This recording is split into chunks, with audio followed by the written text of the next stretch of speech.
Thank you so much आप लोगों को कि इतनी देर किसी को बैठ के सुनना सबसे बड़ी बात ये होती है, क्योंकि जब वहाँ पे हम बैठ के किसी को सुनते हैं तो उतना पेशेंस रखना पड़ता है, ये मुझे लगता है। और एक्चुअली मैं 26 साल की हूँ। 2011 में चलती ट्रेन से मुझे कुछ बदमाशों ने, मैं वॉलीबॉल चैंपियन भी रह चुकी हूँ, 2011 में चलती ट्रेन से मुझे बदमाशों ने एक गोल्ड चेन पहनी थी, चलती ट्रेन से मुझे उठा के बाहर फेंक दिया था। लखनऊ से दिल्ली आ रही थी मैं।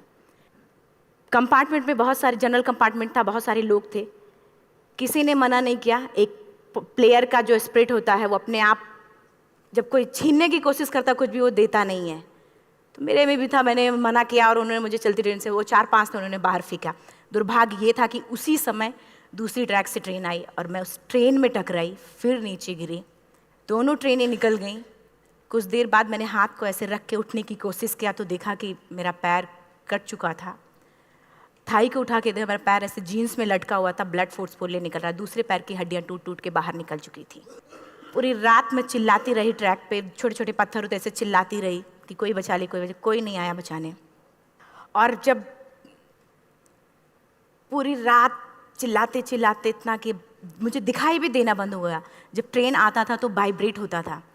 इतना ही नहीं, फ्री का इनविटेशन भी लोगों को मिल गया था, कुछ लोगों को। ट्रैक पे आपने ट्रेन की ट्रैक पे छोटे छोटे चूहे देखे होंगे, मेरे कटे हुए पैर पे आग के मेरे पैर कुतर रहे थे। मैं ब्रेन कॉन्शियस मेरा पूरा काम कर रहा था मेरे, लेकिन बॉडी में कोई भी मूवमेंट नहीं था। पूरे पल में वही चीज़ें सोच कि कैसे मैं अपने आप को कैसे बचा पाऊँ। लेकिन करीब पूरी रात ऐसे बीता। सुबह गांव वालों ने मुझे बरेली डिस्ट्रिक्ट हॉस्पिटल यूपी में है, वहाँ पे हुआ था ये। सुबह गांव वालों ने मुझे उठाया, डिस्ट्रिक्ट हॉस्पिटल ले जाके रखा, तो फार्मासिस्ट, डॉक्टर, सीएम जितने लोग थे आपस में बातें कर रहे, अरे हमारे पास तो एनेस्थीसिया नहीं है, ब्लड नहीं है, इसका इलाज शुरू करें तो हम कैसे करें। मुझे भी नहीं दिखाई तो नहीं, लेकिन मेरा सुनाई दे रहा था सब कुछ वहाँ पे। कहाँ से हिम्मत आई मुझ में, मुझे भी नहीं पता। मैंने बोला वहाँ पे कि सर जब मेरा पूरा पैर कटा, तब मैंने इतनी देर रेलवे ट्रैक पे थी, मैं उस चीज़ को बर्दाश्त किया, तो अभी तो आप मेरे अच्छे के लिए मेरे पैर काटेंगे। शायद आपको यकीन नहीं होगा, या फिर कभी आप लोगों ने ये चीज़ नहीं देखी, कोई डॉक्टर या फार्मासिस्ट अपना ब्लड दे के किसी पेशेंट को बचाया। मेरी इस बात को सुनने के बाद वहाँ के डॉक्टर और फार्मासिस्ट दोनों ने एक एक यूनिट ब्लड दिया और मेरे पैर को बिना एनेस्थीसिया अलग कर दिया गया। आज भी मैं उस दर्द को महसूस करती हूँ। जब भी मैं जब बोलती हूँ तब मैं वो चीज़ें महसूस करती हूँ। उसके बाद जब बात मीडिया में आई, लोगों को पता चला कि रिमा नेशनल प्लेयर है, KGMC king George medical college Lucknow में एडमिट करा, लखनऊ से फिर sport minister, AIIMS trauma centre Delhi. तब तक सब ठीक ठाक चल रहा था, प्लेयर होने की वजह से अच्छा ट्रीटमेंट मिलना शुरू हुआ। करीब 4 महीने मैं एम्स में रही। एम्स में रहने के बाद जब मैं थोड़ा ठीक हुई, करीब 25 दिन बाद जब ठीक हुई, न्यूज़पेपर में गोल गोल लिख के आ रहे कि अरुणिमा के पास टिकट नहीं था, अरुणिमा ट्रेन से कूद गई। उसका खंडन किया घर वालों ने, फिर बोला कि अरुणिमा सुसाइड करने गई थी। जिस लड़की का शरीर का एक अंग कट चुका, पूरी जिंदगी का पता नहीं कि व्हील चेयर है, बैसाखी या पता, यहाँ तक कि मेरे स्पाइन में 3 फ्रैक्चर था, मुझे ये भी नहीं पता था कि मैं बेड से उठ भी पाऊंगी कि नहीं। अंदाजा लगाया जा सकता, सिर्फ अंदाजा लगाया जा सकता है कि उसकी दिलो दिमाग पे क्या चल रहा होगा, उस परिवार की क्या स्थिति रही होगी, जब जिस परिवार की एक यंग एज लड़की का इस तरीके का सिचुएशन हुआ हो। फिर भी कहते हैं कि जहाँ चाह होती वहाँ राह मिली जाती है। एम्स के हॉस्पिटल के बेड पे मैंने डिसाइड किया, क्योंकि अपनी बातें हम चिल्ला चिल्ला के करें, वो सिस्टम की इतनी हाई लेवल की बातें हो रही थी कि हम एक मध्यम वर्गीय फैमिली से थे, हम अपनी बातें चिल्ला चिल्ला के कह रहे थे, लेकिन कोई नहीं सुन रहा था। लेकिन कहते हैं मैंने अपने दिल, दिमाग, अंतरात्मा से ये चीज़ सोच लिया कि ठीक है, आज आपका दिन है, जितना चाहो बोल लो, एक दिन तो मेरा दिन आने वाला, मैं प्रूफ कर दूंगी कि मैं क्या हूँ, मैं क्या थी, ये मैं प्रूफ कर दूंगी। हॉस्पिटल के बेड पे डिसाइड किया वॉलीबॉल नहीं, लाइफ का सबसे टफ गेम करना है, तब मैंने माउंटेनिंग चुना। जब मैंने माउंटेनिंग कहने और करने में बहुत फ़र्क होता है। जब मैंने माउंटेनिंग की बात सोची और लोगों के सामने, सबसे बड़ी चीज़ थी सही गाइडेंस में ट्रेनिंग लेना, दूसरा स्पॉन्सरशिप। इतना बड़ा एक साथ तो मैंने 40 से 50 लाख मैंने वाकई में कभी नहीं देखे थे पहले। मेरे लिए बहुत बड़ी चीज़ थी वो इकट्ठा कर पाना। जब मैंने लोगों के सामने रखा कि मैं माउंटेनिंग करना चाहती हूँ, एवरेस्ट के लिए मुझे ट्राई करना है, हर किसी ने मुझे बोला कि क्या है, पागल हो चुकी हो क्या, तुम्हारा दिमाग खराब हो चुका, तुम कभी नहीं कर सकती माउंटेनिंग। एक पैर आर्टिफिशियल है, दूसरे में रॉड है, और तुम्हारा दिमाग खराब है, स्पाइन में भी फ्रैक्चर है, तुम पागल होगे, चुपचाप कोई नौकरी करो, जीवन यापन करो। क्योंकि लोगों का सबसे बड़ा प्रॉब्लम ये होता है, लोग फिजिकल देखते, पैरों को मेरी अंतरात्मा में क्या चल रहा था वो तो किसी को पता ही नहीं था। मुझे लगता है कि आज यहाँ पे मैं भी सुबह से देख रही हूँ, इतने अच्छी अच्छी चीज़ें मैंने सीखी यहाँ पे। बहुत बड़े बड़े स्पीकर को शायद आप लोगों ने भी सुना, आज मैं भी आपको यहाँ पे कि चाहे जितना मोटिवेट करूँ, चाहे जितना चीज़ें मैं बताऊँ, लेकिन मुझे लगता है सबसे बड़ा मोटिवेटर कौन होता है? आप खुद। जिस दिन किसी भी लक्ष्य के प्रति आपकी अंतरात्मा जाग गई, आपको कोई नहीं रोक सकता उस लक्ष्य को पाने में। ये मैं किताब से बातें नहीं बोल रही हूँ, ये मैं एक एक पल मैंने ये मैं कोई भी किताब की बातें नहीं, एक एक पल आज जो मेरा 26 साल का एक्सपीरियंस है वो मैं बता रही हूँ सिर्फ आपको। उसके बाद किसी तरीके से मैनेज किया मैंने। भाई साहब, मेरा परिवार मेरा बैकबोन था।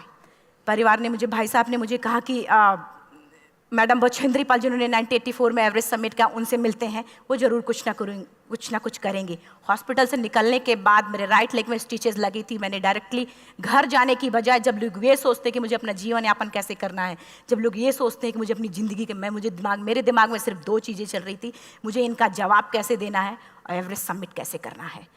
फर्स्ट तुरंत गए बछेंद्री मैम के पास। जब मिले, मैम ने फर्स्ट टाइम जब मुझे देखा तो उन्होंने कहा, अरुणिमा, उनकी आंखों में आंसू आ गए। उन्होंने बोला, अरुणिमा, तूने ऐसी हालात में एवरेस्ट जैसे दुरूह पहाड़ के बारे में सोचा तो तूने अपने अंदर तो एवरेस्ट फतह कर लिया, अब तो सिर्फ लोगों के लिए। मेरे परिवार को छोड़ के बाहर की पहली ऐसी महिला थी जिन्होंने मुझ पे भरोसा किया था कि हाँ अरुणिमा, तुम कर सकती हो। मेरे लिए वही बहुत बड़ी चीज़ थी। प्लानिंग भी कर ली, मैम भी मिल गई, सब हो गया। लेकिन जब उतरते हैं फील्ड में तब पता चलता कि हम क्या हैं। रोड हेड से मैं पहुंच गई। मैडम ने कहा कि ठीक है, तुम्हारे कहने, तुम्हारे सोचने से कुछ नहीं होगा अरुणिमा, प्रूफ करो कि कर सकती हो। मैंने कहा बस एक मौका चाहिए मुझे।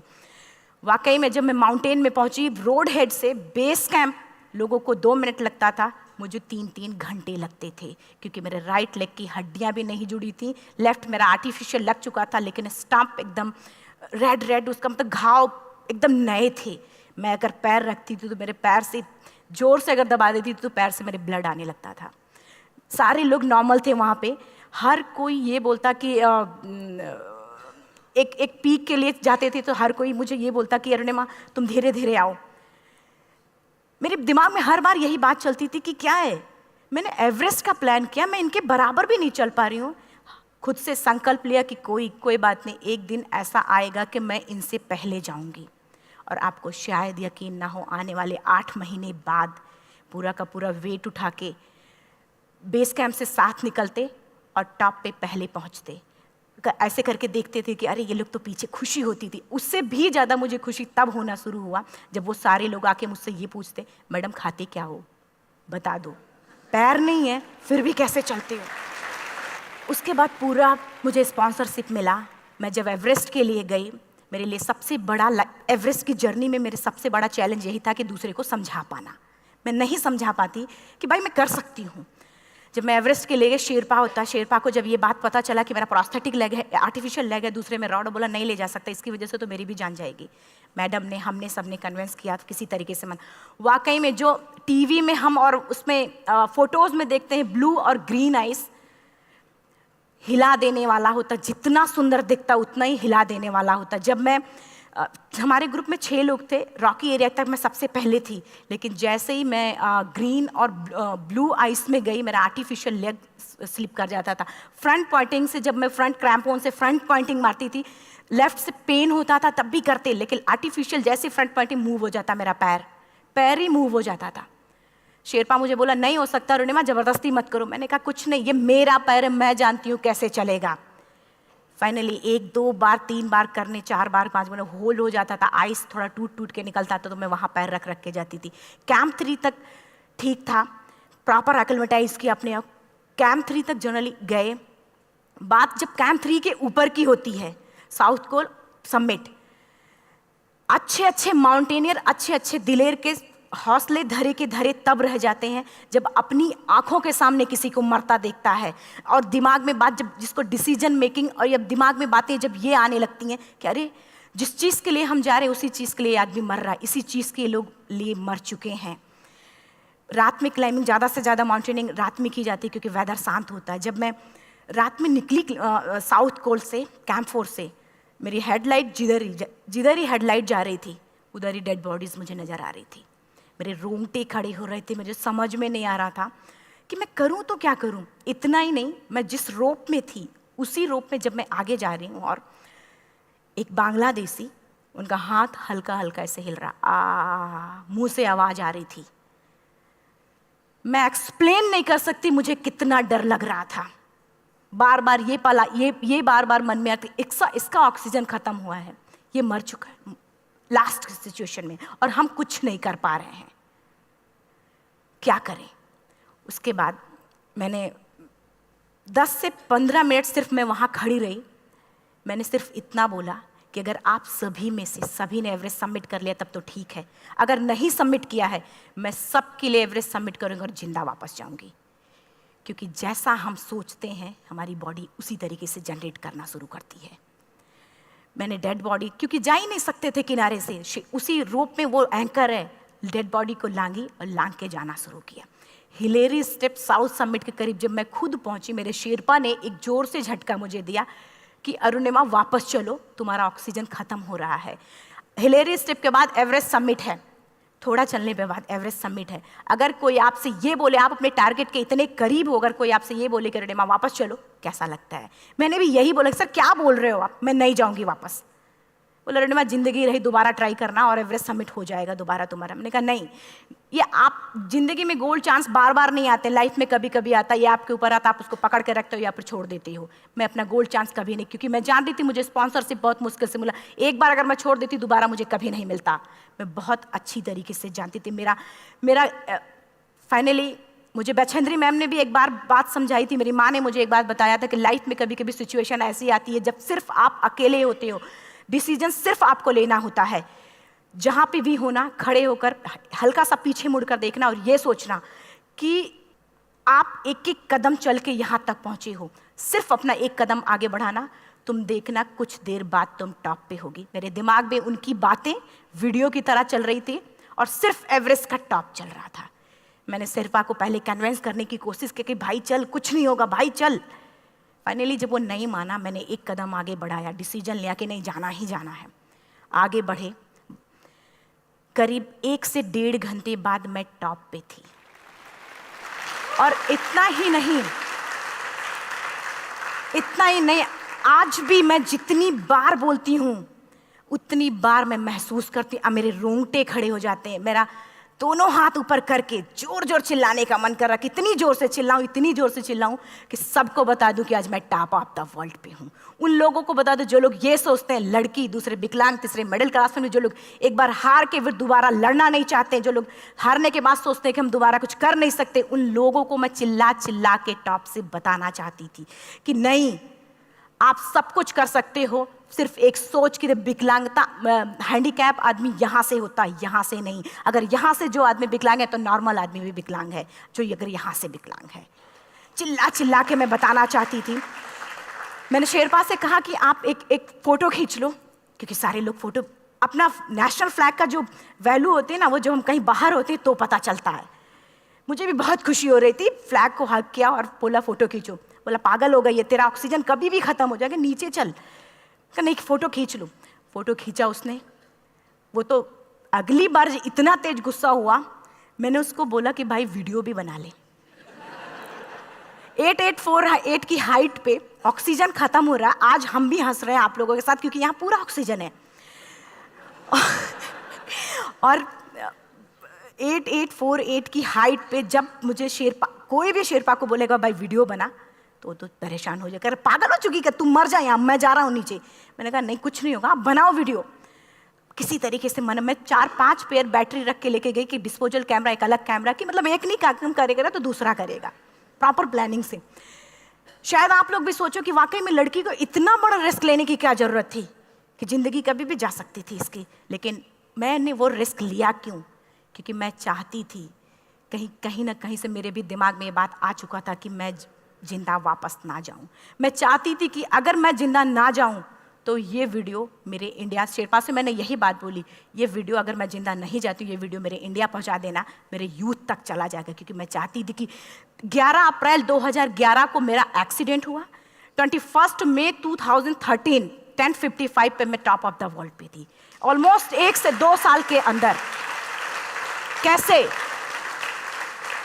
कैसे यहाँ से मैंने ये चीज़, मैंने कभी भी कामयाब होने के, मेरी वो जिंदगी बन चुकी थी, मेरा जुनून बन चुका था, मेरा पैशन मेरा जिद बन चुका था। वो मेरा सोते उठते बैठते सिर्फ मुझे एवरेस्ट दिखाई जाए। और मुझे लगता है किसी को भी अगर अपना लक्ष्य पाना है, यहाँ से अगर वो पागलपन जब तक नहीं आएगा तब तक नहीं होगा। वो फाइनली उसने वीडियो बनाया। आप बोल रहे फटाफट रुनिमा नीचे भागो। जब मैं टॉप पे थी तो कुछ लोग और भी थे, लेकिन 10:55 पे मैंने एवरेस्ट समिट, 11 बजे के बाद अगर कोई अटैम्प्ट करने की कोशिश करता है उसको सुसाइड अटैम्प्ट बोलते हैं। जैसे ही मैं नीचे चलना शुरू की, मैंने कहा भाई हाँ चल नीचे चलते हैं। ज़्यादा से ज़्यादा मौतें नीचे आते वक्त होती हैं एवरेस्ट पे। जब मैं नीचे आ रही हूँ, थोड़ा दूर ही मैं नीचे चली थी, मेरा ऑक्सीजन पूरी तरीके से ख़त्म। सिर्फ अंदाज़ा लगा सकता कि जब ऑक्सीजन ख़त्म हुआ क्या परिस्थिति रही होगी। मैं ऐसे नीचे गिर गई और शेरपा मुझे बोला कि रुनिमा मुझे यकीन नहीं था कि तू एवरेस्ट सबमिट कर पाएगी, लेकिन फिर भी तूने किया। मैं चाहता हूँ कि रुनिमा जिंदा चल, तू वापस उठ, खड़ी हो। मुझे खड़ा करने की वो कोशिश कर रहा था बार बार, मैं खड़ी नहीं हो पा रही थी, वाकई में दम ही नहीं था। लेकिन फिर भी कहते हैं कि जैसे हमारे नियम होते हैं वैसे ऊपर वाले के भी नियम हैं। उसकी लिस्ट में जब मेरा नाम नहीं है तो वो मुझे नहीं ले जा सकता। अगर दूसरी चीज़, मेरा कॉन्सेप्ट एकदम क्लियर हो चुका था। जब रेलवे ट्रैक पे मैं थी, रेलवे ट्रैक पे 7 घंटे में पड़ी थी, 49 ट्रेन अप डाउन हुई थी, तो मेरा कॉन्सेप्ट एकदम क्लियर हो चुका था। इसका मतलब है कि ऊपर वाले ने अगर मुझे कुछ बचाया है तो कुछ ना कुछ इतिहास रचने के लिए बचाया है। मैंने पॉजिटिव तरीके से सोचा। और उसी समय एक ब्रिटिश क्लाइंबर नीचे से ऊपर आ रहा था और उसके पास 2 ऑक्सीजन, तो उसने एक को वहीं फेंका और दूसरे को लेके नीचे जाना शुरू किया क्योंकि वेदर ख़राब था। मेरा शेरपा मुझे एंकर किया और जाने लगा नीचे, और वो फटाफट उसको लेके आए, मुझे लगाया। उसने बोला रुनिमा तू बहुत लकी है कि तुझे यहाँ पे ऑक्सीजन मिला है। वाकई में ऊपर वाला भी चाहता कि तू जिंदा रहे। वो मुझे बार बार लकी लकी बोल रहा था। शायद आप लोग में से भी कोई होगा कि जो लक और भाग्य जैसी चीज़ों पे यकीन करता हो, या पता नहीं भी। मैं किसी की भावनाओं को ठेस नहीं पहुंचाना चाहते, लेकिन मैं इन किसी भी चीज़ों पे भरोसा नहीं करती, क्योंकि मेरा मानना है कि लक भी उसी का साथ देता है जिसके अंदर जीतने का जज्बा है। अगर आपके अंदर जीतने का जज्बा नहीं है, चारों तरफ सिर्फ बहाने होते हैं, सिर्फ बहाने, इतना सारा एक्सक्यूज़ होता है। शायद मैं भी अगर वापस आ गई होती तो मैं बोल देती मेरा ऑक्सीजन खत्म है, कोई मुझसे पूछने ना बचेंद्री मन न मेरा परिवार, कोई भी मुझे पूछने नहीं आता। लेकिन क्या कभी मैं अपने आप को समझा पाती? कभी नहीं। फाइनली जो भी था, लक भाग्य किस्मत में नीचे आ रही थी, बहुत खुश थी। माउंटेन, डेड बॉडीज, मेरा शेरपा, ये लोग थे। मैं किसी से शेयर भी नहीं कर पा रही थी कि अरे मैंने एवरेस्ट सबमिट किया, किसी से शेयर भी नहीं कर पा रहे थे। फटाफट मैंने नीचे हील मार के, हमारे से हील मार के नीचे आ रहे थे। एकाएक मेरा प्रोस्थेटिक लेग, पूरा का पूरा लेग ही निकल गया। -60 डिग्री तक टेम्परेचर डाउन हो जाता है एवरेस्ट पे। मेरा हाथ वगैरह ये सब ऐसे मूवमेंट, ऐसे मुड़ नहीं रहा था, ब्लड निकलने लगा था, ये सब यहाँ पे। मुझे शेरपा से मैं बोल रही हूँ कि ऑलरेडी मेरा पैर कटा हुआ है, अगर दिमाग में ये बात है कि मेरा हाथ भी काटना पड़ेगा, कैसा लगेगा मेरा दिमाग। क्योंकि ये ऐसा मूवमेंट, रेड 3 स्टेज होती हैं। रेड मेरा हो चुका था, रेड, ब्लैक, ब्लू, ब्लैक हो तो काटना पड़ेगा। तो बार बार मैं बोल रही हूँ शेरपा से कि भाई हाथ मेरा कुछ हो रहा है, इसमें मूवमेंट नहीं हो रहा है, यहाँ सबसे ब्लड हो रहा है। बोला रुनिमा कुछ नहीं, जितना नीचे जाएंगे उतना अच्छा होगा। प्रोस्थेटिक लेग मेरा निकल चुका है, मैं रुकी हूँ, मेरा ऑक्सीजन चल रहा, बड़े मुश्किल से, लक भाग्य किस्मत जो भी था मुझे मिला था। शेरपा मेरे आगे है, लास्ट मोमेंट तक वो मुझे बोलेगा, अगर वो मैं नहीं चलती वो मुझे छोड़ के चला जाए। गलती उसकी भी नहीं होती, क्योंकि वो क्या करे, क्लाइंबर की वजह से या तो अपनी जान वो भी दी, गलती उसकी भी नहीं है। लास्ट में मेरी आंखों से आंसू निकलने लगा। मैंने सोचा क्या करूँ अब, रोने अपने आप आंसू ने कहीं ना कहीं से आ ही जाता है। दूसरे पल मुझे समझ में आ गया कि रोने धोने से कुछ नहीं होगा। मैंने आंसू को पोंछा और रोप, जो मेरी रोप थी, रोप को पकड़ा, दूसरे हाथ से आर्टिफिशियल लेग को, पैर को घसीट के चलना शुरू हो गया, क्योंकि मेरे पास यही था। ये तो दूसरा था, गिव अप कर दो ही चीज़ थी। पैर को घसीट चलना शुरू हुआ। कुछ दूर नीचे चलने के आने के बाद रॉक था, उसमें घुसे, पैर को खोला, सही किया, फिर नीचे चला। Camp 4 to submit to camp 4 3500 feet है, और इसमें टोटल जनरली लोग 16 से 17 घंटे में सबमिट कर लेते हैं। मुझे टोटल 28 घंटे लगे थे। हर माउंटेनियर, चाहे बाहर का या फिर इंडिया का, हर किसी ने ये मान लिया था कि अरुणिमा जिंदा वापस नहीं आएंगी। हर किसी ने ये चीज़ मान लिया था। लेकिन मुझे लगता, जब मैं वापस साउथ पोल पहुंची, जब मैं टेंट का जिप खोला, मैंने हर किसी ने कहा कि अरे तू यहाँ है, हम तो सब सोच लिए थे तू चली गई। हर किसी ने ये बोला था। फिर सब खुशी मना रहे थे हम सब। देखिए, ये सब बताने का मेरा सिर्फ एक मकसद था कि सब कुछ हम में है, हम जैसा चाहें वैसा कर सकते हैं। ऑलरेडी टाइम हो चुका है। मैं एक चार लाइन की पंक्ति सिर्फ बोलूँगी। मैं एक्चुअली, मेरा एम है कि मैं वर्ल्ड के जो कॉन्टिनेंट हैं, कॉन्टिनेंट के हाईएस्ट पीक समिट करूं। एशिया का एवरेस्ट हो चुका है, अफ्रीका किलिमंजारो हो चुका है, यूरोप का एल्ब्रूस हो चुका है। 23 नवंबर को मैं जा रही हूँ ऑस्ट्रेलिया हाईएस्ट पीक के लिए। बस आप लोगों की गुड विशेस चाहिए। और 4 लाइन, अभी तो इस बाज की असली उड़ान बाकी है, अभी तो इस बाज की असली उड़ान बाकी है, अभी तो इस परिंदे का इम्तहान बाकी है, अभी अभी मैंने लांघा है समुद्रों को, अभी तो पूरा आसमान बाकी है। Thank you so much, thank you.